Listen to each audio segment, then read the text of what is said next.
Greg, go ahead. Yeah, Trey finished with 3 blocks, I think, and seemed to get some really good defensive minutes. I guess just what have you seen from his evolution defensively? Yeah, he's done a much better job of just being physical and contesting things at the rim. I thought he did a good job, just not letting them get the basketball down there. A couple times they got it pretty deep. The one play that he made, that he came over when Taros was taking Zach, and he came over and went over Zach to get that block, was huge. But it just gives us a different look. Gives us a physical presence in that position. Gives us a guy who's been relentless on the boards and gets after it. And then when Mason comes in, Mason brings that same physicality, but then Mason really stretches the defense with his ability to make threes and then be able to pass the basketball. Matt, we're always talking turnovers, and you guys didn't turn the ball over in the first half. Just what did you see from your guys to be able to take care of the ball like that? Well, obviously they're losing, their leading scorer, someone who gives them quickness, someone that can put pressure on the ball, can put, pressure on the defense with his, speed, quickness, ability to play make and shoot the basketball. And so I thought our guys did a good job of just, moving the ball and taking what they gave us and trying to establish our guys on the interior. We missed some shots around the rim in the first half, but we kept getting quality shots. I thought our effort was good. I thought our shot selection was good, and we just stayed with it. But that's great to see. It's great to see that you win a big portion of the game without turning the ball over. Is this your most complete team at Purdue? Yeah, I would say so. If you're able to rebound. Tonight wasn't a good rebounding game for us, and we out rebounded by 9, and only having 7 turnovers. But yeah, I would say so. I mean, when you have someone like Miles Colvin, he shows his ability to score the basketball. He's a guy that we struggle to get minutes, and he's going to be a great player here. But yeah, we have a lot of depth, and we got 3 guys that come off our bench that have started for us, and so it just kind of shows you we got a lot of options there. We just got to keep going. Matt, it's a special night, obviously the cancer thing, the game for that. What does that game mean to you each year and moving forward and seeing so many of your people trying to help? Yeah, it's more of just what Norm Stewart started, in Coaches vs. Cancer, more than anything, and just all the money that everybody across college basketball has been able to raise, so hopefully someday find a cure. And we're just trying to do a small part, just like everybody, and then Coaches vs. Cancer, we eat the suits and sneakers, and everyone in this room's been affected by it. Everybody in the world's been affected by it, and hopefully someday that we can crack it and have a cure for cancer. You gave Miles 7 minutes tonight. You put him in there late in the second half and then took him back out. What was your choice to take him out there with 4 minutes left? Because I was playing the guys that practice every day and help us win. So I think anytime you get there and giving guys opportunities to play, Carson Barrett and Sam King, Chase Martin, Brian Waddell, Will Bird, they sacrifice a lot for our program. And anytime you're in this situation, you want them to be able to get an opportunity to play. They do a lot for us in practice. So that was it. See, what you don't understand is I want to play all those guys all the time, but they only give me 200 minutes. So you're like, hey, you took this guy out. Why didn't take him out and not put somebody in? That person's important, just like the next person's important. Whether one guy's a walk-on, one guy's a starter, one guy's a sub, scholarship, it doesn't matter. They're a part of our team. So I just try to reward those guys at that moment when you can, to try to help. Make sense? Coach, forgive kind of a simplistic question, but just how good is Lance Jones as an on-ball defender, just individually? Yeah. Well, he was good tonight. I thought he, caused some problems, got a couple,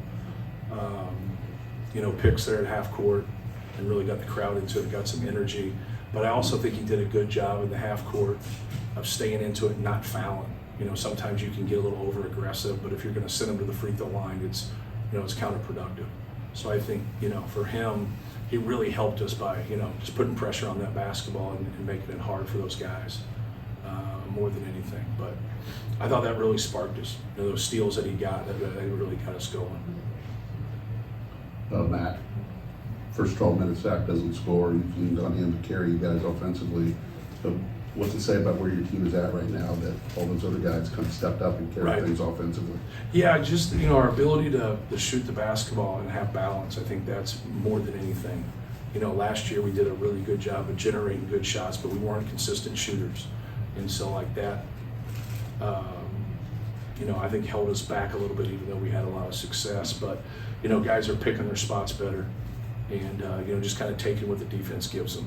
And anytime you can share the basketball and, there's nobody out there that they don't have to guard, right?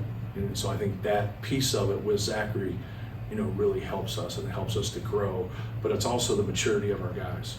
I think that's probably the thing that's went out. Like we're more confident, we're making more shots, but just the maturity of our guys not to force things, especially after you hit a couple. Each guy, when you deal with the psyche of guys that are skilled, that can shoot, they're pretty confident. And sometimes that confidence, boils over a little bit into a bad shot or a bad play, and you'll see that. So if you play a lot of people that can shoot, you can get a lot of that at times, but we haven't gotten that, even though we'll have a play here and there that way. As a team, as a whole, we've done a really good job of really just taking what the defense gives us and shooting the shots that present themselves. Did that maturity allow you to get through that 1 for 12 stretch shooting? No and then question. Come out at the end of the first half? Yeah, so like when you go 1 for 12, if like you're not mad about the shots you're taking, like you keep taking them, right? And if you take bad shots there and that's the reason you're missing them, then like you're in trouble. A lot of times bad shots lead to transition baskets. Bad decisions, bad shots are normally layups at the other end. And our guys just, I thought, took some good shots and just missed them. Todd and then Brian. Matt, in a previous life, I saw Lance play a lot at Southern Illinois, and tonight the game gave him the chance to kind of Right. show the role that he had there.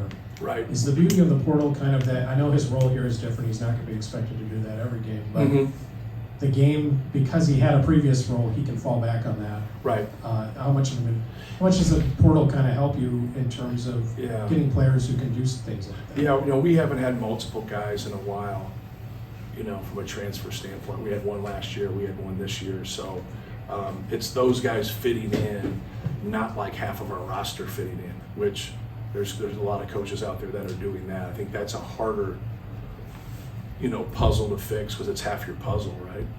This is just, one piece of our puzzle.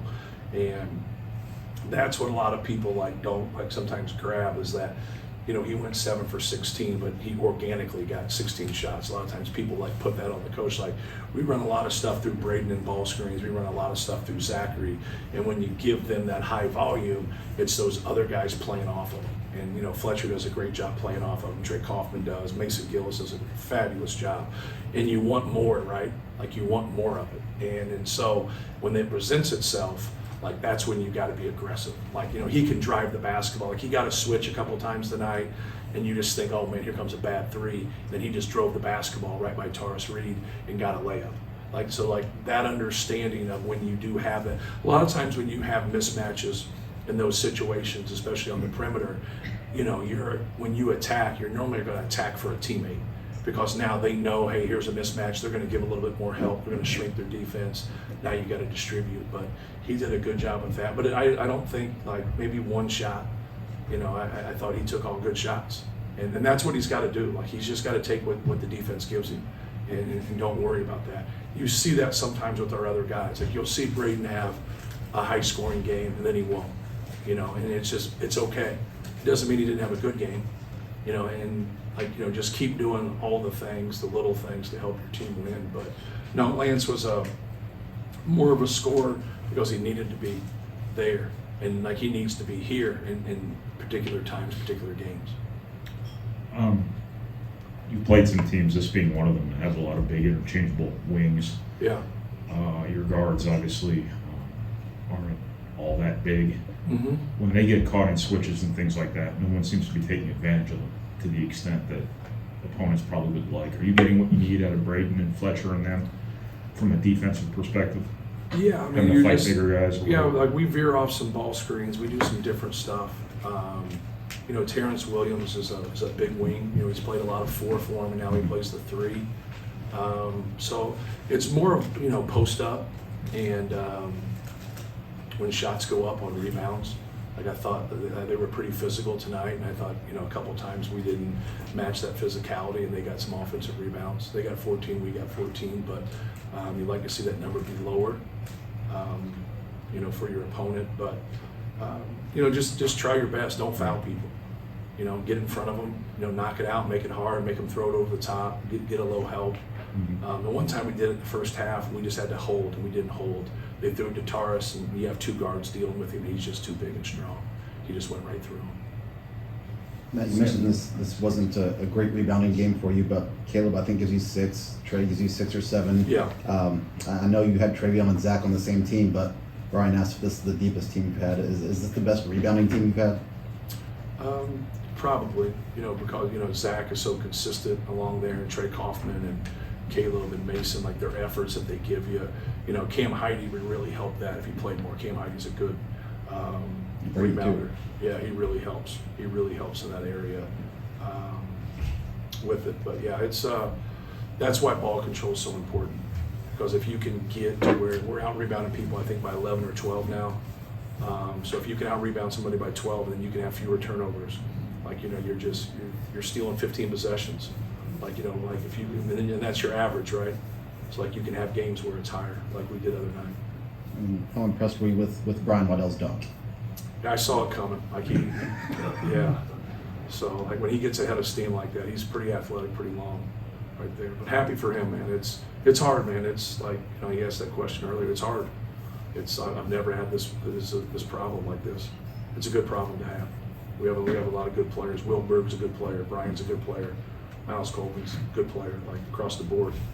But you know, it's hard to play 12, right? Thank